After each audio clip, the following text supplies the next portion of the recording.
Nós queremos, Senhor, te pedir que tu possas agir grandemente naquele lugar.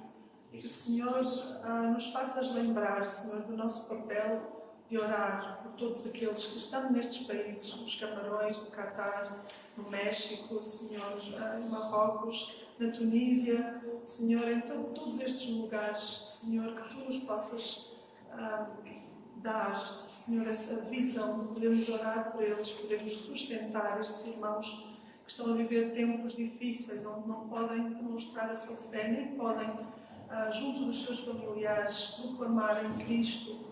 Senhor, que tu nos possas guardar, que nos possas capacitar, que nos possas dar ousadia, Senhor, para poderem proclamar, mesmo no meio das dificuldades, mesmo no meio das penas de morte, mesmo no meio da perseguição, Deus, que possam proclamar a fé, o amor, a vida, a esperança que existe somente em Jesus. Ó Senhor, que nós, enquanto espectadores deste Mundial, possamos também orar por estas nações, por estas equipas, enquanto as vemos jogar, as vemos, às vezes ficamos deliciados com a forma como eles jogam, os golos que marcam, mas, Senhor, que possamos nos lembrar destas pessoas às vezes tão importantes e que nós até admiramos, mas que a sua fé está longe de reconhecer que Jesus é o Senhor, o Salvador. Ó Deus, tem compaixão deles e, Senhor, faz a tua obra, que o teu Espírito atue nas suas vidas. Obrigada pelo teu amor e continua, Senhor, a trabalhar também em nós, relembrando, Senhor, e agradecendo a liberdade que temos em Ti e também neste país. Obrigada pelo teu amor, em nome de Jesus. Amém.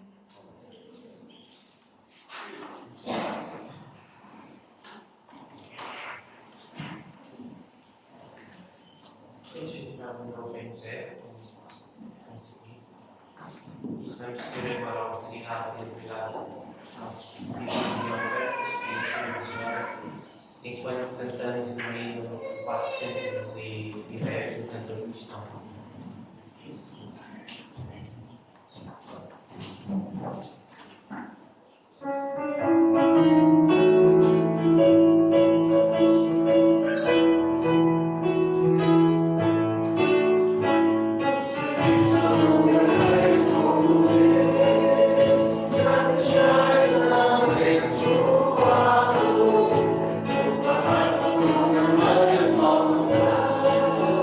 Você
a oportunidade de estarmos aqui nesta manhã na tua casa. Agradecemos-te também pelo estudo da tua palavra, por aquilo que já ouvimos, já pudemos estudar e meditar.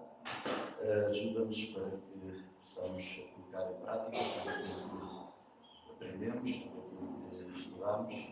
Nesta hora queremos te pedir que continues connosco, nos ajudes a podermos administrar da melhor forma as ofertas que o teu povo trouxe à tua casa, que possamos ser sábios e possamos ser esclarecidos por ti, de forma a empregar da melhor forma estas ofertas no teu serviço. Pedimos-te que abras os nossos corações, que estejas connosco ao ouvirmos a pregação da palavra que o Senhor traz da tua parte. Em nome de Jesus te pedimos e agradecemos. Amém.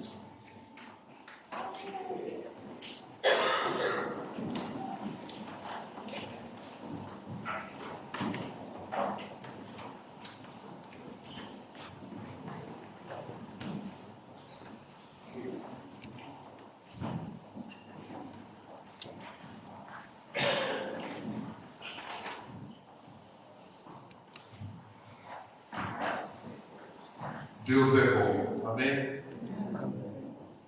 Obrigado. Até que ponto nós entendemos aquilo que acabámos de dizer? O vosso amém foi muito fraco. Eu tenho que confessar. Mas pronto, eu reconheço que às vezes o peso batista de respondermos desta forma às vezes é muito alto. Eu vou esperar que isso tenha a ver exatamente apenas com essa questão e não com uma incerteza da tua parte. Tu reconheces que Deus é bom mesmo, verdadeiramente. A questão é, Ele é bom porquê? Ele é bom porque ouve as tuas orações e na realidade corresponde-se.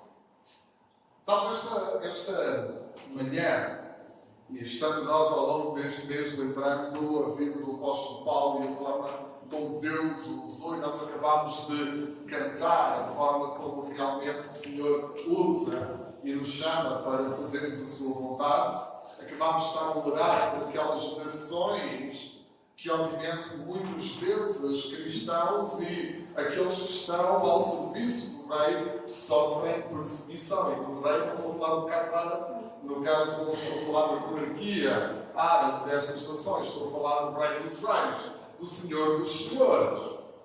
Agora, a verdade é, sendo Deus bom, Ele é bom porque corresponde àquilo que nós esperamos ou almejamos. Ou Ele é bom, não importa isso. Na verdade, a grande questão que eu tenho para esta manhã é: pode haver graça no meio de uma desgraça? Pode haver graça no meio da desgraça? E sabem o que é interessante? É que nós olhando para Paulo, nós percebemos isso. Aliás, várias vezes Paulo é aquele que diz: eu bateram imenso a mim, veio para cá à torre e direito. E ainda assim nós olhamos para as Escrituras e vemos alguém animado, alguém que na realidade cantava louvores ao Senhor, mesmo depois de um encher de pancada. Agora porquê? Porque ele tinha-lhe batido na cabeça e de repente estava a alucinar, ou verdadeiramente ele tinha graça. Mas sabes o que é interessante? É que Paulo ainda vai mais longe no êxito. E eu gostava que tu percebesses, antes de entrarmos no texto, verdadeiramente nós entendemos aquilo que acabámos de dizer. Deus é mesmo bom. Eu lembro-me há uns anos eu estava a ler um autor que de repente ele estava a fazer um devocional e ele, por pouco a sua filha não morreu depois de ter caído numa piscina. E depois, quando não foi salvo por um vizinho, enquanto ele fazia o devocional, ele de repente, no meio daquele devocional, começou a escrever a sua gratidão.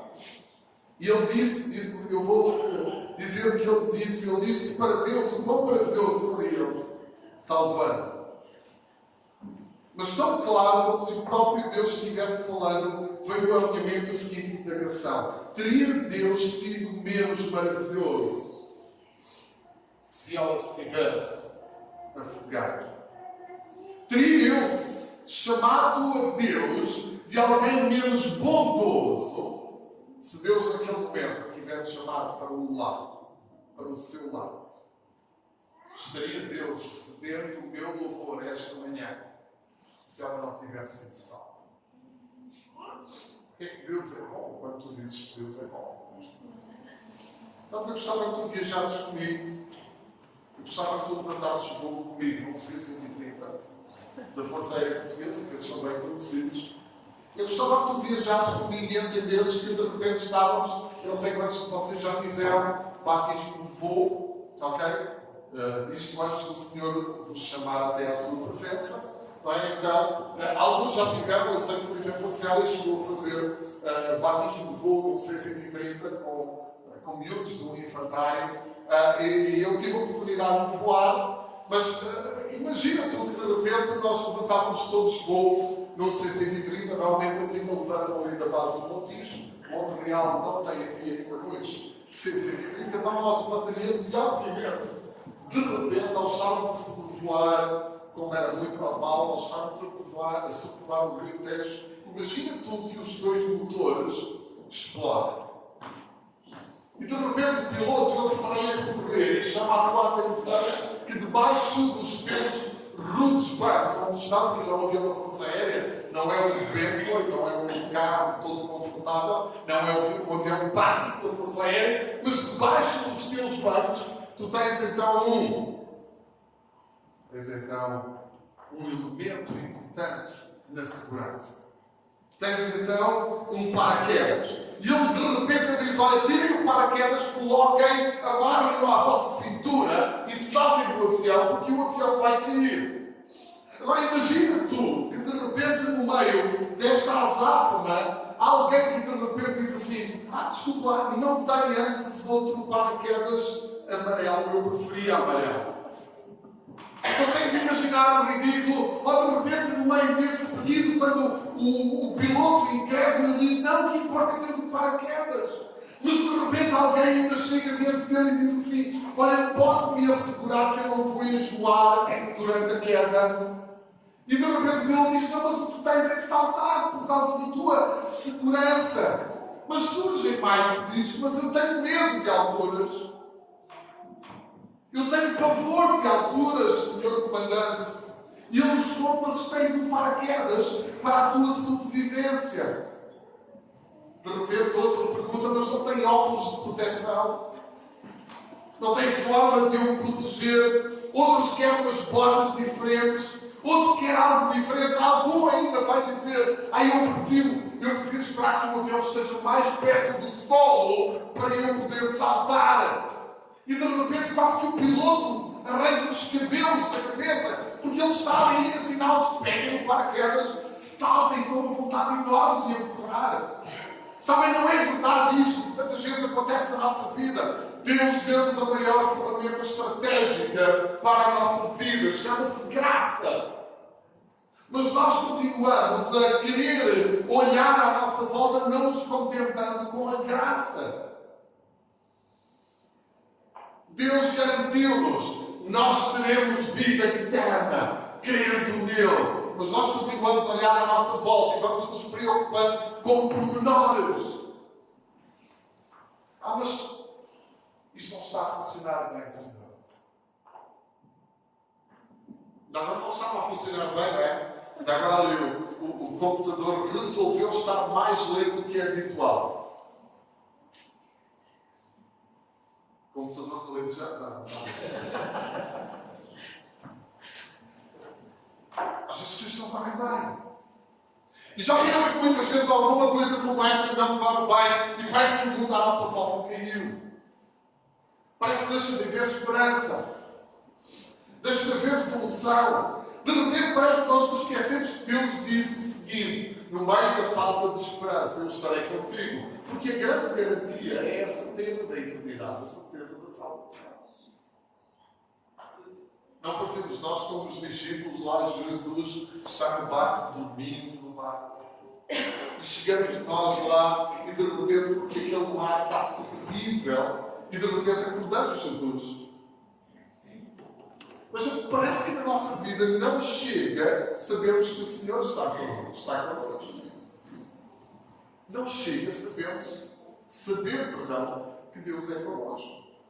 Nós precisamos de um Deus sempre atento, alerta, sempre a responder às nossas mensagens. Nós estamos sempre, constantemente, a mandar SMS para Ele, diante dos problemas, a dizer: Senhor, resolve isto, eu preciso de uma solução. E de repente, porque Ele não responde, nós queremos acordá-lo. Sabem, a grande questão dos discípulos não é a ausência de Jesus, Ele estava ali. O problema dos discípulos não era não conhecerem o Senhor, eles sabiam que Jesus era Senhor, porque o problema ou aliás, a situação acordando, eles estão na esperança que Ele realmente acalme a tempestade. Eles sabem que Ele tem poder. O nosso problema é entendermos que Deus tem poder, mas por vezes Ele pode dizer não. Ou pode não responder. Eu volto a perguntar: Deus é bom? Deus é bom mesmo quando diz não? Deus é bom mesmo quando não responde como nós gostaríamos? Olha para o verso bíblico em 2 Coríntios, no capítulo 12.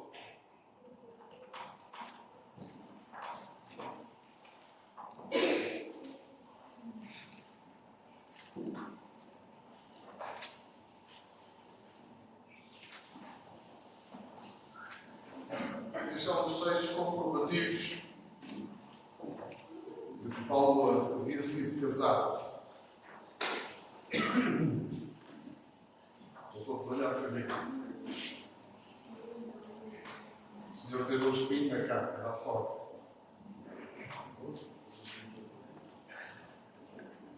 Estou só a ver se vocês estão atentos. Está assim meio ainda ali no. Meus queridos, este é um dos textos mais emblemáticos das Escrituras.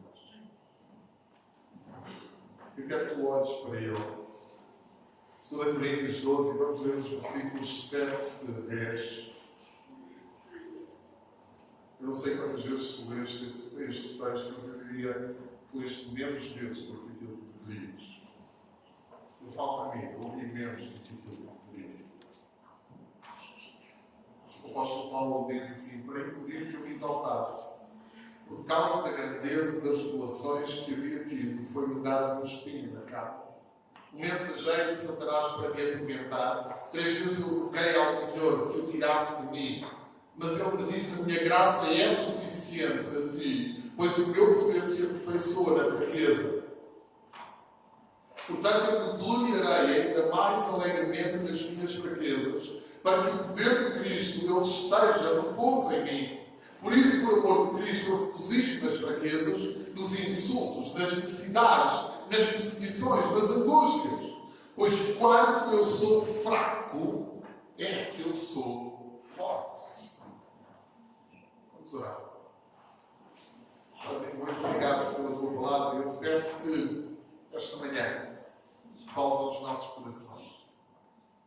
Seja cada um que está na tua presença neste momento, seja aqueles que estarão vendo online, Senhor, que tu fales a cada coração.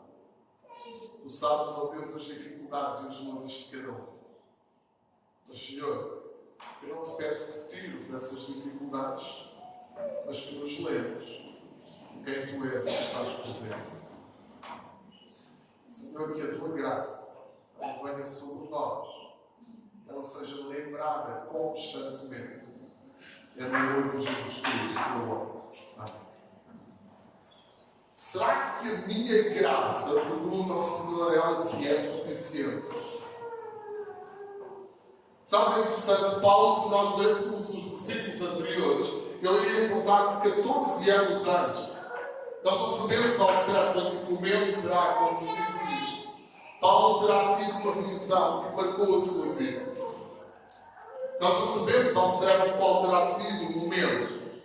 Sabemos que terá sido há 14 anos, naquele período em que Paulo estava fundando as igrejas entre a Síria e a Cilícia. Estava ali Paulo naquela região, passando por Antioquia, como vemos em Atos. Agora não sabemos ao certo o momento em que isto aconteceu, dentro da sua cronologia. Provavelmente muitos dizem que terá sido aquele momento em que Paulo foi apedrejado e dado como morto. Provavelmente esse terá sido o momento em que ele, diz Paulo nos versículos anteriores, foi levado até ao terceiro céu e contemplou algo dentro da parte de Deus e do paraíso, daquilo que o Senhor tinha para ele. Agora, o que é interessante é que o propósito de Paulo não é identificar isto para contar, porque ele diz: o Senhor disse-me para eu não contar. Agora, porquê que isto cabe aqui? Se nós olhássemos os versículos anteriores, nós iríamos ver que Paulo havia estado a lutar acerca da fidelidade e da forma como ele se orgulhava, da forma como o Senhor era com ele no meio dos seus sofrimentos. E Paulo, de repente, ele quer dizer isso. Eu não quero que vocês entendam só que a minha vida tem sido só de sofrimentos. Sabem que Deus deu-me uma visão surpreendente, que eu não faço a mínima ideia. Eu, Mário Conrado, qual será? São daqueles diálogos que eu quero ter à mesa com Paulo quando chegar à presença do Senhor. Eu quero ouvir, porque ali, obviamente, ele já me poderá contar, já não está fechado em segredo, porque estaremos juntos na eternidade. Amém? Crês nisto? Crês verdadeiramente nisto? Teremos essa oportunidade? Eu creio claramente, iremos estar e iremos ter essa oportunidade, mas aqui naquele momento, Paulo diz: eu não posso. Eu não posso usar isto para me gloriar e dizer incrível a forma como Deus tem sido comigo e aquilo que me revelou. Pelo contrário, diz Paulo, até para que eu não me gloriasse. Então o Senhor colocou este destino. Com que tanto autoridade ou autorização para que eu seja esbofeteado pelo meu próprio adversário, meu próprio inimigo. E sabes, isso é uma das coisas que é surpreendente nas Escrituras. Aliás, não é inédito, nós vemos isso ao longo das Escrituras e muitas vezes nos esquecemos disso. Deus é tão soberano, é tão Senhor, não é apenas bom, Ele é Deus tão soberano e tão Senhor que mesmo os passos de Satanás, eles não são dados sem que o Senhor permita. Tu vês isso em Jó? Tu vês isso no próprio Jesus. Quando logo a seguir àquele momento em que o Senhor, o Pai, diz diante de todos: este é o meu Filho amado, em quem eu tenho alegria, permite que o Santo Espírito o leve para que ele possa ser tentado. Então, é o Senhor que permite. Não é o Senhor que tenta, mas Ele permite que tal aconteça. E de repente Paulo está a dizer: e comigo aconteceu a mesma coisa. De repente o Senhor permitiu que este adversário ele possa me esbofetear, para que eu não me exalte na alegria e no prazer daquilo que eu vejo, daquilo que eu contemplo. Sabem, muitas vezes este é o nosso dilema. Nós queremos um Deus que corresponda aos nossos desejos e nos dê aquilo que queremos. É interessante que, obviamente, vocês melhor do que eu só ouvi através do online, mas é interessante que ainda a semana passada o professor Paulo Pascoal, ele falava deste problema do hedonismo. Aquela ideia clara de que Deus é bom e, como tal, Ele é contrário do mal. Então, de repente, então não há mal. Então, Deus é tão bom que só tudo aquilo que é bom Ele nos pode dar. Então, se isto nos dá prazer é porque Deus dá. Se isto nos dá alegria é porque Deus dá. E tudo aquilo que é contrário nós achamos que não é. Que não pode acontecer. Quando, na verdade, o próprio Senhor deixou bem claro que nós teríamos aflições. Não apenas teríamos, como muitas vezes Ele nos chamaria a atenção e nos daria castigo para nós percebermos que precisamos de andar nos seus caminhos. Mas deixem-me olhar para o texto e perceber exatamente no meio desta viagem que estávamos a fazer. É interessante que Paulo nos chama a atenção e que o Senhor lhe deu este espinho. Uma farpa afiada, uma farpa incómoda. Ele não define o que é, ele não explica ao certo o que é. Ele não está preocupado em dizer se será um problema físico, será um problema claramente de impedimento. Aliás, a própria ideia do espinho Não quer dizer que fosse um calo tramado a uma situação, mas era algo claramente que o incomodava. E de tal forma nós sabemos que incomodava, e é muito interessante, quando nós olhamos para a Bíblia e entendemos o contexto na mentalidade judaica, a repetição 3 vezes é sempre sinal de clara importância, de algo que é marcante, de algo que é intencional. Ao clamar 3 vezes, ele demonstra claramente que aquilo custava. Não era simplesmente um pequeno ardor que aparecia e desaparecia. Era algo que era constante na sua vida. Não é uma questão de herança, como o seu caráter ou a sua personalidade. Não é uma situação repentina e casual. Não era simplesmente um post-script, um PS numa carta escrita. Era claramente alguém que clamava em alta voz dizendo: Senhor, eu preciso de ajuda. É exatamente isto que nós encontramos aqui. No meio desta situação, ele sente-se claramente doído. Então ele clama ao Senhor. Porque ele é aquele que é o seu Deus e ele sabe disto. Ele clama ao Senhor. Aliás, é muito interessante pensarmos, ele está a clamar ao Senhor, sabendo quem é este Senhor, porque é o mesmo Senhor que também 3 vezes orou ao próprio Pai, para que o Pai escutasse a sua oração, passando dele aquele cálice amargoso que ele teria de tomar. Já imaginaste a particularidade disto? Paulo está a clamar àquele que também clamou ao Pai e que recebeu do Pai um redondo e enorme não. Porque a grande questão de Paulo é simplesmente: eu tenho de colocar isto diante de Deus. Eu tenho de clamar àquele que é meu Senhor. 3 vezes eu implorei ao Senhor. 3 vezes eu clamei. E não clamei simplesmente para que Ele visse ou olhasse. Eu clamei para que Ele tirasse de mim. Dia em casa, num dos seus livros, ele diz de uma forma muito interessante: se claramente isto fosse algo que fosse da tirania de Satanás, seria exatamente o contrário. Ele não teria lhe dado o espinho, mas verdadeiramente teria permitido que ele se vangloriasse de uma forma arrogante, causando então um prejuízo irreparável. Mas não é isso que está aqui em causa. O que está aqui em causa é que o Senhor está a colocar exatamente este momento difícil na sua vida para que ele entenda que ele deve depender claramente de Deus. E não se vangloriar da forma como na realidade ele havia sido com ele. Então ele está a clamar àquele que sabe o que é ouvir não. Sabes, um dos nossos problemas muitas vezes é esse: é que nós clamamos e esquecemos que quando clamamos ao Senhor estamos a clamar àquele que soube ouvir não. Porque a Bíblia diz que quando ele tendo entendido, Jesus se levantou. E diz o texto que ele se levantou, falou com os discípulos e disse: está na hora, não houve mais. E num momento de incerteza, de dúvida,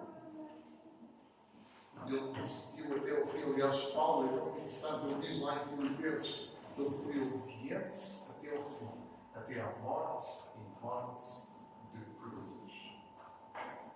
Quando tu clamas ao Senhor, tu clamas àquele que fez os céus e a terra, àquele que sabe o nome de cada uma das estrelas que contemplam ou que tu contemplas no céu quando não há nuvens.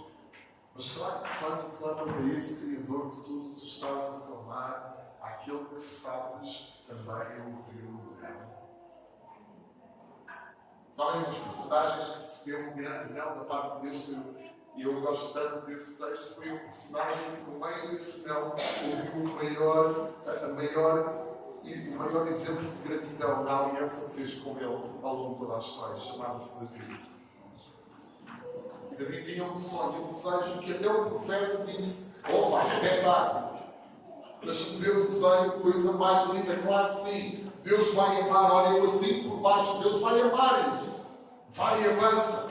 E de repente o Senhor bate à porta do profeta e diz: olha, não. Vai lá e diz a ele que não vai ser.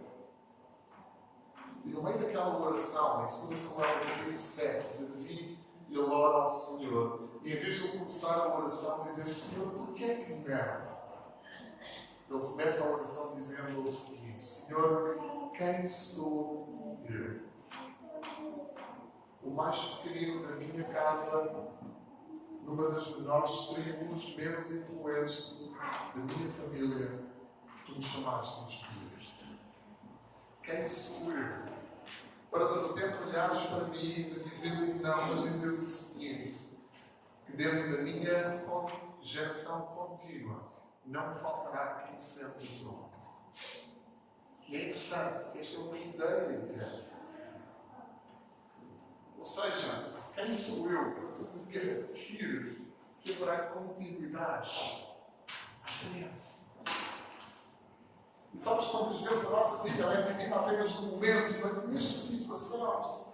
E olhamos e ouvimos da parte de Deus o não, ou perante as dificuldades ouvimos da parte de Deus o Senhor deixando bem claro que este não é o momento de mudança, este não é o momento de te tirar, é o momento apenas de tu ouvires que a minha graça ela te é suficiente no meio da desgraça e tu choras e clamas.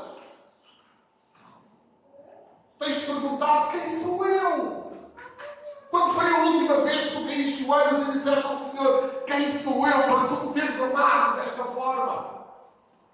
Meus queridos, nesta época em que recordamos o Natal, é lindo, maravilhoso. Nós recordarmos o Natal, recordarmos o amor de Jesus, recordarmos o nascimento daquela pequenina criança em Belém. Mas sabes, o propósito não foi Belém, o propósito não foi a manjedoura, o propósito claro e eterno de Deus foi o Calvário, foi a cruz. Foi por ti e por mim. E quantas vezes nos esquecemos? Mesmo quando buscamos e clamamos ao Senhor. Nós precisamos de entender que Deus permite este espinho, não sabendo eu qual será o teu, sabendo eu claramente qual é o meu. Para que o orgulho não habite o coração daquele que é quebrantado, mas que na realidade ele possa confiar e caminhar. Às vezes eu penso que se tivesse Deus movido qualquer tentação, teria Paulo alguma vez falado sobre a importância da graça. Como Paulo poderia chamar o principal dos pecadores a si mesmo, se Deus lhe tivesse tirado todas as lutas e as batalhas que ele enfrentou? Se Deus lhe houvesse aliviado o chicote, teria ele alguma vez compreendido o amor tal que levou a dizê-lo: ainda que eu dê aos pobres tudo que sou e entregue o meu corpo para ser queimado, mas não tiver amor, nada disso vou dar. Seria capaz de o fazer? Qual é o teu espírito? O que é que tu tens sentido por não da parte de Deus? Mas quanto isso tem feito-te parar no meio dessa luta? Aquilo que eu te quero dizer esta manhã é que Deus quer que tu entendas que o espinho não é o problema. O problema é que tu estás centrado no espinho e não na graça.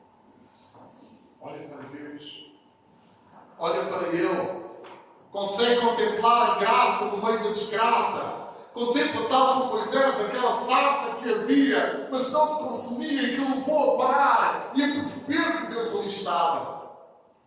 Olha para além do problema. Olha para além da miragem. Olha para além do espinho. E considera aquilo que Deus quer fazer. A sua graça, disse ele bem clara ao apóstolo Paulo, ele é suficiente para ti. O que é que tu entendes por suficiência? Entendes que significa que na realidade ela basta e ela chega? Ou continuas a achar que não? É interessante que é isto que o Senhor diz, o próprio Jesus que percebeu a graça no não da parte do Pai, é aquele que diz: olha, esta graça, ela é suficiente, ela chega para ti. É este Jesus, cujo caráter nós encontramos e é definido lá em João 1, como aquele que é cheio de graça e verdade. Ele diz o seguinte: essa graça ela é suficiente. Porquê? Porque ela é revelada na forma como no meu poder, aperfeiçoo na tua fraqueza. Eu não tenho espinho, mas eu estou contigo. Sabe, é interessante porque um dos momentos mais marcantes na vida de Jacó, ele acontece exatamente quando a Bíblia diz o seguinte: daquele momento até ao fim da sua vida, ele puxou o resto da vida toda. E curiosamente, para a grande surpresa de Jacó, no dia a seguir à batalha, Jacó estava apavorado. Jacó havia planeado colocar os seus homens e parte da sua família à sua frente para tentar amenizar Esaú, seu irmão, que vinha ali blindado com um exército incrível. E naquela noite, Jacó luta com o Senhor e no meio daquela batalha ele sai transformado. Ele é chamado de Israel, porque como um príncipe lutou contra o Senhor, o que ele não esperava no meio da sua transformação é que aquele que ainda assim conseguiu lutar mano a mano com aquele anjo do Senhor, ele sai conhecendo o resto da vida dele. E é aquele homem que de repente ele avança cocheando, que diz ele e muda o plano, ele põe-se à frente, ele tira todos os seus homens e ele coloca-se à frente e ele é confrontado com o seu irmão. Diz a Bíblia: corre para ele, salta para ele, abraça e chora. Pensas que aquele cocheante de Jacó foi de repente algo que marcou? Não, que marcou o dia, naquele momento da vida de Jacó. Foi esta graça, a graça de ver o seu irmão, com o seu enorme exército, correndo para ele, o abraçar e chorando juntos. O problema não é aquilo que tu sofres ou passas. O problema é tu entenderes que no meio da batalha, no meio da luta, Deus tem algo para além disso. O propósito de Deus não foi torná-la cocheada, o propósito de Deus foi fazer que Jacó entendesse que Deus seria Senhor. É tão interessante que nós precisamos de entender que Deus se aperfeiçoa no meio da fraqueza, aperfeiçoa em nós. É a graça suficiente. Deixa eu concluir lembrando o seguinte: a graça de Deus ela nos basta porque ela é certeza de vida. Ela é certeza de vida mesmo quando no teu caminhar tu possas ir sentindo o sol surge cada vez mais quebradiços. A graça continua a ser a certeza da vida, porque ela não nos fala de uma vida aqui, ela fala-nos de uma vida eterna. A graça ela é suficiente porque ela é a companhia constante daquele que disse que ainda que tu passes pelo vale da sombra da morte, eu estarei contigo. Ela não é suficiente porque ela tem o vale da sombra da morte, não. Ela é suficiente porque no meio do vale da sombra da morte, ele caminha contigo. A graça é suficiente porque no meio do sopro da decepção, ela nos faz contemplar a cruz onde o Senhor deu a sua vida por nós. Porque nos faz lembrar que mais decepção teve Deus quando aqueles que foram curados, que foram amados, que foram transformados, gritaram crucifica. E naquela cruz ele disse: Pai, perdoa-os. A graça faz lembrar que nenhuma decepção que ele possa sentir será alguma vez superior àquela que ele sentiu. Porque ele veio para os que eram seus, e os seus não o receberam. Vamos contemplar esta graça. Tens caminhado debaixo desta graça. Por isso Paulo diz: eu me gloriarei alegremente no meio das minhas fraquezas. Ele não é sádico, ele não está a dizer que eu vou enfrentar mais, ele está a dizer eu vou permitir é que o poder do Senhor trabalhe em mim. Por isso Paulo, quando estava sentado lá na prisão em Filipos, ele cantava. Ele cantava. Ele não sacou do seu smartphone, não tirou uma selfie e não mandou dizer olha aos direitos humanos, nada contra. Mas não foi isso que foi marcante na vida dele. Foi marcante na vida dele, no meio daquilo. Ele cantava ao Senhor. Ele não fazia a mínima ideia do que seria o dia seguinte. Ele não fazia a mínima ideia que o resultado daquele cantar iria fazer com que aquele carcereiro ele percebesse que havia algo ali diferente, mas ele cantou. mesmo não havendo dia de amanhã, o seu Deus era bom. Não conhecendo o dia de amanhã, continuas a achar que Deus é bom. Deus é Senhor. Por isso, para concluir, deixa-me dizer-te o seguinte: lembra-te quem Ele é. Lembra-te que muitas vezes Ele vai ser capaz de te amar ao ponto e o suficiente para olhar para o espinho, não arrancar de ti. Vai perceber que Ele é necessário para que tu cresças e sejas aquilo que Ele quer que tu sejas. Ele não quer que nós sejamos vidas arrogantes e baseadas em nós próprios, mas sejamos vidas em uma dependência total dele. Ele não nos quer fazer aterrar a segurança. Ele quer dar-nos a segurança que Ele paraquedas chamado graça. Mesmo quando o avião arde, tu tens a segurança que Ele é contigo e que o paraquedas arde. Não importa a cor, não importa o tamanho, não importa a situação, é a segurança que Ele tem para ti. Mas por último, deixa-me lembrar-te o seguinte: qualquer espinho que te faça orar é bênção. E este espinho fez Paulo orar. Este espinho fez Paulo dobrar os seus joelhos e clamar 3 vezes ao Senhor. Qualquer espinho faça olhar para Ele, faça clamar e perceberes quem Ele é. É bênção. É graça. É a graça que Ele te dá no meio da desgraça. É a graça que Ele permite para que a tua vida ela seja aquilo que Ele tem para ti. Naquele momento, o Espírito permitiu na vida de Paulo, ou de alguma forma impediu de Paulo se exaltar, fazendo-o orar e levando a receber esta graça. Mas a maior graça na vida de Paulo, a maior graça na vida de Paulo, foi que isto se repete permanentemente. O levou a ser um humilde servo do Senhor. Teve ousadia de dizer: eu sou o maior de todos os pecadores. Eu não mereço, mas eu devo integralmente ao meu Deus. Se qualquer que seja o espinho que tu estejas a passar,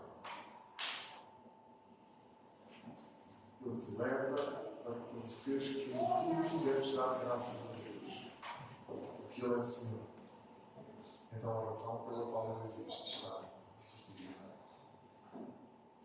Ele deve-te levar a clamares, Ele deve-te levar a buscares, Ele deve-te levar a entenderes que a sua graça será contigo, porque foi a sua graça que levou Jesus à cruz a morrer em teu lugar para que tu tivesses vida, a vida pela qual Ele deu garantia de que estará à tua espera eternamente. Eu concluo da forma como começou. Deus é bom. Amém? Vamos lá.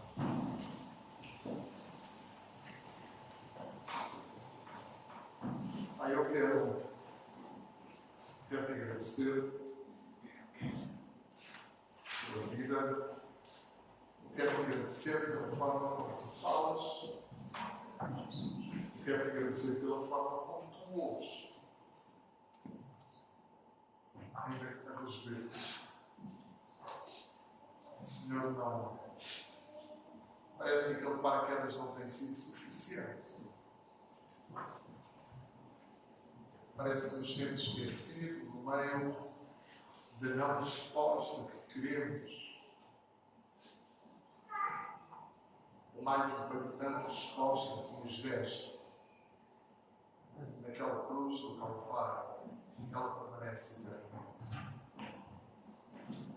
Eu vim para que tenhas vida e vida em abundância. E ela não termina aqui, nem agora.